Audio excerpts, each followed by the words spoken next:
خوږو ماشومانو نن غواړو چې تاسو ته د انګلیسي ژبې الفبا توري در زده کړو او هیله ده چې تاسو دا توري ما سره یو ځای ووایاست. راځئ چې پیل کړو. A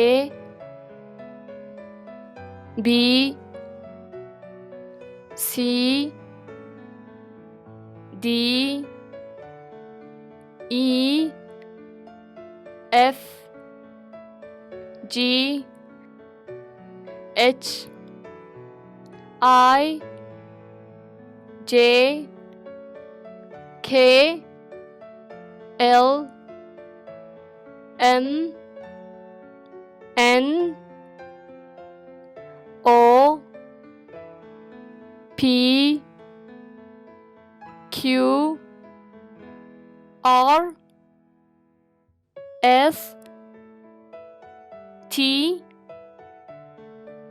U V W X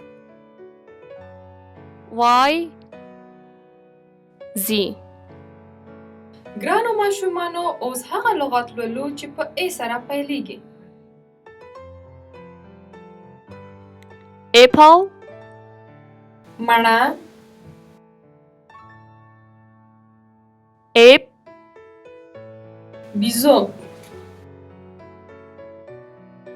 angel, ښاپیرۍ، almond, بادام، apricot. زردالو. کودک میډیا ستاسو د ماشومانو د راتلونکي پوړی